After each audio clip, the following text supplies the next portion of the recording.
Hello friends, तो आज हम देखते हैं कि ये जो तमाम तरह की मान्यताएं और अंधविश्वास हैं, क्या ये सच में इफ़ेक्ट करते हैं नहीं मानने से, कि ये सब बस वैसे ही हैं, सब मतलब बिना मतलब के मान रहे हैं इन सबको। तो इसको हम थोड़ा देखते हैं, लेकिन उससे पहले हम थोड़ा उपनिषदों के बारे में देख लेते हैं। हम जानते हैं हमारा जो उपनिषदिक एज है वो 700 BC से 300 BC तक मेन रूप से माना जाता है। और ये जो उपनिषद हैं ये हमारे उस परम ज्ञान तक पहुँचाने का एक रास्ता है, समझ लो। उपनिषद उपनिषद एक उच्च ज्ञान है जिसको वेदांत कहा जाता है। मतलब वेद भी जहाँ आकर रुक जाते हैं, वेद मतलब वेद से परे जो ज्ञान चला जाए उसको वेदांत कहते हैं। वेदों का जहाँ अंत हो जाए, मतलब एक हिसाब से कह सकते हैं कि वो उस परम ज्ञान को बताता है वेदांत। तो जो बताता है कि आत्मा क्या है, ब्रह्म क्या है और दोनों में क्या संबंध है, या मैं कौन हूँ, इन सब का सीधा सा जवाब देता है उपनिषद। तो उपनिषद को वेदांत इसलिए कहते हैं क्योंकि वेदों का अंत, मतलब जहाँ वेद समाप्त हो जाते हैं उससे परे जो ज्ञान है वही वेदांत है। तो वही चीज़, मतलब उपनिषदों का काल हमने बताया कि 700 BC से 300 BC तक लगभग माना जाता है। तो उपनिषद ने क्या किया था? उपनिषद जब थे तो क्या उस समय ये सभी चीज़ें नहीं थी? मतलब लोभ मोह ईर्ष्याएँ अगर नहीं होती तो उपनिषद लिखने की ज़रूरत ही क्यों पड़ती ऋषियों को? तो उस समय भी काम, क्रोध, लोभ, मोह ये चीज़ें थी और आज भी ये चीज़ें मौजूद हैं। बस क्या है कि उस समय कुछ दूसरे चीज़ों का लोभ मोह होता था, आज पैसों का हो रहा है, पावर का हो रहा है, आज दूसरे चीज़ों से ईर्ष्या हो रही है। लेकिन उस समय भी ऐसा नहीं है कि ईर्ष्या या लोभ मोह ये सभी चीज़ें नहीं थी, उस समय भी थी, तभी तो उपनिषदों को लिखा गया। तो उपनिषदों का मेन लक्ष्य क्या है? उपनिषद ये सिखाते हैं कि मैं सिर्फ शरीर हूँ, ये गलत पहचान है। उपनिषद कहते हैं तुम शरीर नहीं हो, तुम मन नहीं हो, तुम अहंकार नहीं हो। जो अहंकार तुम में आ जाता है कि मैं अलग हूँ, और मैं अलग हूँ यही जो है तुम्हें सभी दुखों का कारण, मैं अलग हूँ सबसे, यही बनाता है। जैसे मतलब किसी से ईर्ष्या क्यों होगी? जब अगला मुझसे अलग होगा, वो मुझसे किसी चीज़ में बेटर होगा। अगले से मोह कब होगा? जब वो अलग होगा तभी तो मोह होगा, अटैचमेंट होगी। और लोभ क्यों होगा? किसी चीज़ को पाने के लिए, क्योंकि वो अलग चीज़ है, तभी तो मुझे लोभ होगा उसको पाने के लिए। तो ये सभी चीज़ें जो है उस समय भी थी, लेकिन आज के समय में ये सभी चीज़ें, कुछ लोग कहते हैं कि पहले नहीं थी तो उपनिषद क्यों लिखे गए? तो ऐसा नहीं है, पहले भी थे, लेकिन पहले आज दूसरे चीज़ों के पीछे लोग ईर्ष्याएँ, मतलब लोभ मोह ये सभी चीज़ें हैं। और पहले यही सब दूसरी चीज़ें के पीछे लोभ था, मोह था।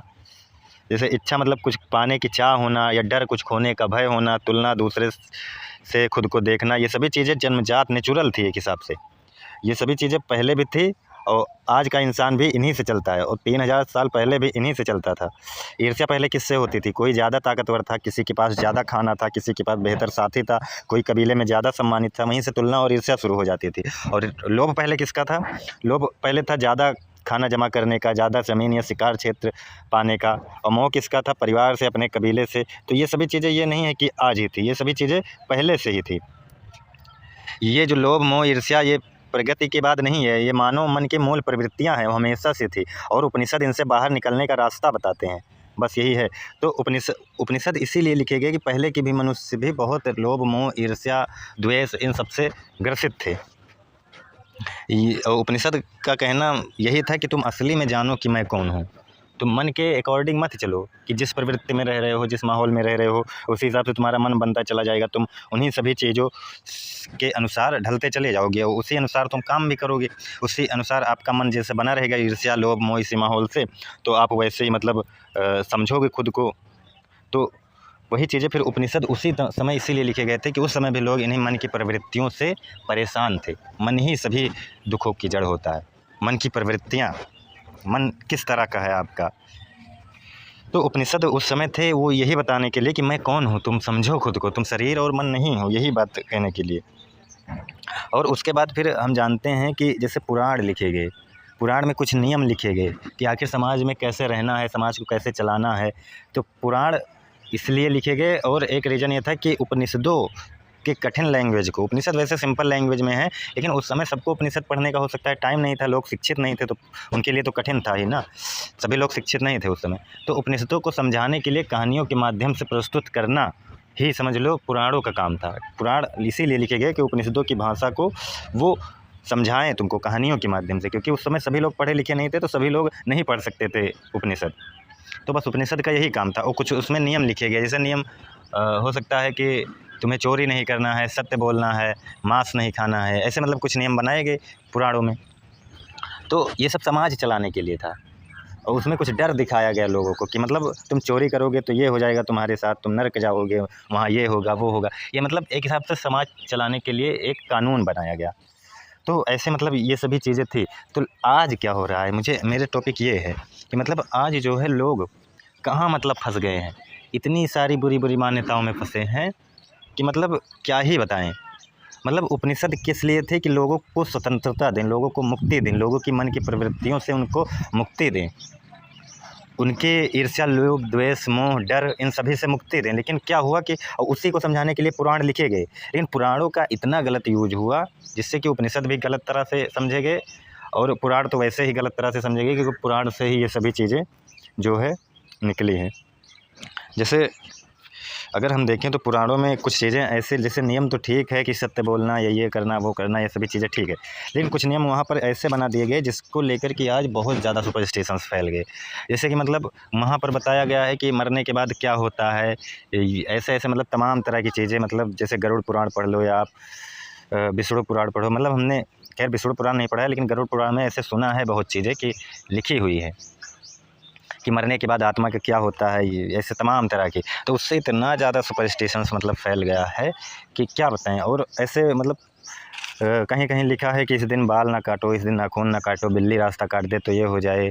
कहीं कोई किसी की डेथ हो जाती है तो 13 दिनों तक उसकी आत्मा भटकती है, उसके बाद फिर जैसा कर्म किया रहता है वो ऐसा उसको शरीर मिलता है। उसके बाद फिर अकाल मृत्यु पर ये हो जाता है वो हो जाता है। उसके बाद कहीं किसी का जन्म हुआ हो वहाँ मत जाओ, इस त्यौहार पर ये रूल अपनाओ, इस त्यौहार पर ये ना करो वो ना करो। मतलब इतना नियम, मतलब पुराणों में इतना नियम बता दिया गया है कि जो उपनिषद तुम्हें स्वतंत्रता दिलाने के लिए थे, और उसी उपनिषदों की भाषा को समझ लो पुराण समझा रहे थे। उस पुराण ने क्या किया, मतलब इतना नियम उन्होंने बना दिया कि मतलब तुम स्वतंत्र ही नहीं हो सकते इन सभी चीज़ों से। पुराण तो जैसे लगता है कि और भी ज़्यादा तुम्हें बंधन में बना डाल रहे हैं। क्योंकि उपनिषदों की भाषा मैंने तो सुनी है कि उन उपनिषदों की भाषा ही समझाने के लिए पुराण या अन्य ग्रंथ लिखे गए हैं। लेकिन इतना नियम से फिर कौन स्वतंत्र होगा फिर? इससे सही फिर पुराणों को मत ही मानो। आज के समय में तुम उपनिषद पढ़ सकते हो, तुम्हारे पास शिक्षा है। उपनिषद की भाषा कोई बहुत कठिन नहीं है, उपनिषद एक सिंपल लैंग्वेज में है। इसमें ये क्या बात हुई कि इस दिन बाल मत काटो, इस दिन नाखून मत काटो, कोई मर गया है वहाँ मत जाओ, और मर गया है वहाँ गए तो तुम अपवित्र हो गए, उसके बाद आओ तो स्नान करो। या कहीं किसी बच्चे का जन्म हुआ है तो 9 दिन तक या 8 दिन तक जो होता है उनको घर से बाहर ना निकालना, वहाँ अपवित्रता रहती है। उसके बाद फिर मरने के बाद आत्मा की शांति कराई जाती है। और यहाँ तक कि उपनिषद कह रहे हैं आत्मा ही परम सत्य है, आत्मा ब्रह्म है, आत्मा ब्रह्म में कोई डिफरेंस नहीं है, और आत्मा के सिवा कुछ है ही नहीं। पूरा ब्रह्मांड आत्मा ही है, ब्रह्म ही है, सर्व खलमिदम ब्रह्म, और अयम आत्मा ब्रह्म, यही आत्मा ब्रह्म है। उपनिषद सीधा सीधा कह रहे हैं, और सर्व खलमिदम ब्रह्म। उसके बाद कहते हैं सब कुछ ब्रह्म है। अलग क्या है? हमारा अहंकार, खुद को जो मैंने माना है, मेरा शरीर खुद को अलग मान रहा है जो उस ब्रह्म से, वही गलत है। बाकी उसके सिवा यहाँ ब्रह्म से अलग कुछ भी नहीं है, सब कुछ वही है। तो ये सभी चीज़ें, ये सभी बकवास कहाँ से आ गई कि इस दिन नाखून ना काटो, इस त्यौहार पर ये नियम अप्लाई करो, और इस दिन ये है, ये महीना लग गया, वो महीना लग गया, ये दिन पर ये ना करो। तमाम तरह की हर महीने अमावस्या है, हर महीने पूर्णिमा आ रही है, हर महीने पता नहीं क्या कौन कौन सा दिन आता है हर महीने में, एकादशी की क्या, मतलब इतने ज़्यादा रूल, और हर दिन पर एक अलग रूल कि पूर्णिमा पर ये मत करो तो अमावस्या पर वो मत करो, फिर एकादशी पर ये मत करो, फिर नवमी में ये मत करो। मतलब इतना ज़्यादा रूल, मतलब तुमको स्वतंत्रता कहीं से दे ही नहीं जा रही तुमको। तो ये चाहे पुराणों की भाषा हो, चाहे जिस ग्रंथ की भाषा हो जिसमें ये सभी चीज़ें लिखी हुई है कि ये इस दिन ये ना करो, उस दिन वो मत करो, इस दिन नाखून मत काटो, इस दिन बाल ना काटो, ये सभी चीज़ें तो आपको बांध दे रही हैं। आप स्वतंत्रता कहाँ पाए फिर? आप तो और भी ज़्यादा बंध गए। पुराणों की भाषा क्या थी कि वो आपको उपनिषदों को आसान लैंग्वेज में कहानियों के माध्यम से समझा दें। उसके बाद कुछ नियम समाज चलाने के लिए ठीक है कि सत्य बोलो नहीं तो ये होगा वो होगा, लेकिन उसको लेकर आज के डर बैठ जाना, आज उन्हीं पुराणों की भाषा को लेकर धंधा करना, जैसे कि आजकल के कुछ बाबा लोग, मौलवी लोग, पादरी लोग, ये सभी लोग करते नहीं हैं आजकल धंधा कि तुम्हारी आत्मा को शांति दिलाएंगे, ये करेंगे वो करेंगे। अरे आत्मा शांत कब हुई जब उसको शांत करो? आत्मा का पहले इतिहास तो समझो उपनिषदों के पास जाकर, तब आत्मा के बारे में कुछ कहना। आत्मा को लेकर डर बैठ गया लोगों के अंदर, और आत्मा को उपनिषदों ने कहा है अयम आत्मा ब्रह्म, यही आत्मा ही ब्रह्म है, वही सत्य है, वही परमात्मा है। आत्मा परमात्मा में कोई डिफरेंस नहीं है। लेकिन ये सभी गलत मान्यताएं पता नहीं कहाँ से आ गई कि लोग इतना ओवरलोड लेकर इसी को जी रहे हैं कि आज ये दिन है, कल को वो दिन रहेगा, उस दिन ये नहीं करना है हमको, नहीं तो कुछ बुरा हो जाएगा। मतलब उनकी मान्यताओं के पीछे क्या कारण है? डर सबसे बड़ा, डर और लोभ। यही दो चीज़ें ऐसी हैं जो कि सभी मान्यताओं को मानने पर मजबूर कर देती हैं। एक तो डर होता है और एक लोभ होता है कि मुझे ये मिल जाए, वो मिल जाए, अगर मैं ऐसा नहीं करूँगा तो कल मेरे साथ ये ना हो जाए, ये डर है।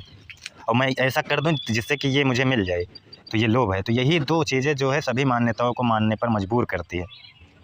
तो धर्म का मतलब ये नहीं था जो आज धर्म का मतलब बन गया है कि मैं धार्मिक तभी होऊंगा जब जो है मांस नहीं खाऊंगा, जब इस दिन नाखून नहीं काटूंगा, इस दिन बाल नहीं काटूंगा, ये त्यौहार मनाऊंगा, ये करूंगा, वो करूंगा, तमाम तरह के अंधविश्वास, तमाम तरह की वो। धर्म का मतलब सीधा सा होता है कि तुम्हारे अहंकार का ना होना। अगर तुम्हारे अंदर अहंकार नहीं है, तुम खुद को पहचान, मतलब तुम्हारे अंदर अहंकार नहीं है, तुम सत्य को के लिए अग्रसरित हो, तुम सत्य को जानना चाह रहे हो, तो तुम धार्मिक हो, अदरवाइज़ तुम अधार्मिक ही हो। धार्मिक मनुष्य वही है जो ये समझे कि ये सभी चीज़ें जो है बंधन का कारण है। मैं तो स्वतंत्र होना चाहता हूँ, स्वतंत्रता उसका परम लक्ष्य हो। स्वतंत्रता का मतलब ये नहीं कोई घर से स्वतंत्रता, किसी देश से स्वतंत्रता, देश की नहीं स्वतंत्रता, मतलब तुम्हें इस मन से स्वतंत्रता, तुम्हें मन की प्रवृत्तियों से स्वतंत्रता, शरीर से स्वतंत्रता, जो सब कुछ देखे उसको कोई कुछ अलग दिखे ही ना, उसको लगे कि सब कुछ तो मैं ही हूँ। और वो मैं, ये अहंकार वाला मैं वहाँ बात नहीं कर रहा हूँ। जब वो अहम ब्रह्मास्म में हो जाए, जब वो अहम जो है तुम्हारा मैं जो है वो ब्रह्म हो जाए, और तब तुम्हारे अंदर कोई मन की तुम्हारी प्रवृत्तियाँ ही ना बचे, तब उस समय पर ये होता है। लेकिन ये कहाँ मतलब पुराण ने फंसा दिया और ग्रंथों ने फंसा दिया कि आज ये नहीं करना, कल वो नहीं करना, आज ये दिन है, कल वो दिन। ऐसे तो कभी कोई दिन ही ऐसा नहीं होता कि कोई दिन ही ना हो। पूरा एक दिन से लेके 15 दिन तक चलती है पूर्णिमा, उसके बाद फिर उससे फिर आगे चलती है अमावस्या। मतलब इन 30 दिनों में ये कुछ ना कुछ दिन ही रहता है।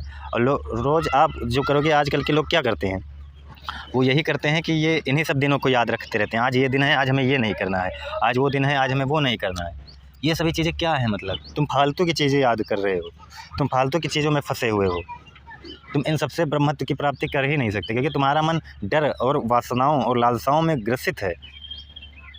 उपनिषद तो तुमको स्वतंत्रता दे रहे थे इन्हीं सभी चीज़ों से, इन्हीं सभी डरों से, तुम्हारी वासनाओं से, तुम्हारे लोभ से, और तुम उन्हीं सब में फंस गए।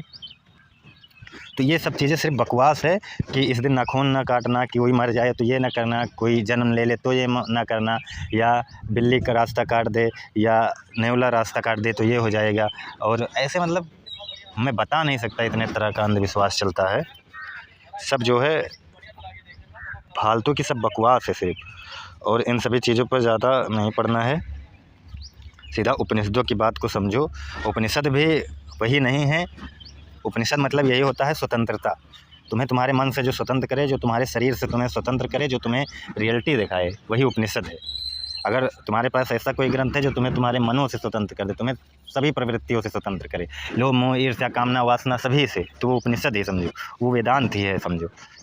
तो मेरे कहने का मतलब है कि ये बंधन किसी तरह का नहीं होना चाहिए, चाहे वो लोभ का हो, मोह का हो, डर का हो, ईर्ष्या का हो, किसी भी चीज़ का। मन के जितने भी प्रवृत्ति हैं, मन ही सभी प्रवृत्तियों का मालिक है। तो उनसे जो है स्वतंत्रता ही उपनिषद है, जो स्वतंत्रता दिलाए वही उपनिषद है। तो रियलिटी को पहचानो और इन सभी चीज़ों से में मत फंसो बिना मतलब के।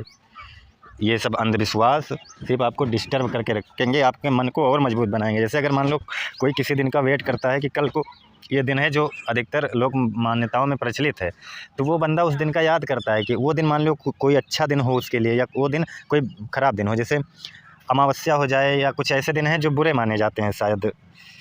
ऐसे हर धर्मों में कोई ना कोई एक दो दिन विशेष होता है, कोई ना कोई एक दो दिन सही नहीं होता। जैसे कुछ चलते रहते हैं, ऐसे साल में कई महीने आते हैं जो सही नहीं होते, उस महीने में कोई शुभ कार्य नहीं होता, या कोई महीना इतना शुभ होता है कि वो शुभ कार्य होता है। जैसे हिंदू धर्म का मैं जानता हूँ, हिंदू धर्म में जैसे सावन का महीना चलता है, या कुछ ऐसे मंथ होते हैं जो शुभ माने जाते हैं। लेकिन कुछ खरमास जैसे नाम के महीने, ऐसे मुस्लिम में चले जाओ तो रोज़ा वाला महीना शुभ कहा जाता है, उनके में कोई महीना होगा जो अशुभ कहा जाता होगा। ऐसे कोई दिन होता है जो शुभ कहा जाता है, कोई दिन होता है जो अशुभ कहा जाता है। तो मान लो जब शुभ वाला दिन आया, तब आपका मन जो है उस समय तो खुश रहेगा, मन आपका देखो कैसे मजबूत हो रहा है। उसके बाद जब अशुभ वाला दिन आया, तो आपका मन पहले से ही डरा हुआ रहेगा कि ये अशुभ महीने चल रहे हैं।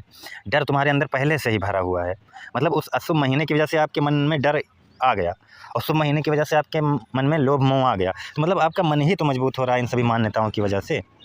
तो वही बातें मैं कह रहा हूँ कि उपनिषद का मतलब ये सब नहीं था। उपनिषद तो आपको आपके धार्मिक मान्यताओं से मुक्ति दिलाना चाहते थे। और धार्मिक धर्म का मतलब कुछ नहीं होता, धर्म का मतलब स्वतंत्रता होता है। जो धर्म स्वतंत्रता दे वही धर्म है, अदरवाइज़ सब अधर्म है, जो तुम्हारे अहंकार से स्वतंत्रता दी।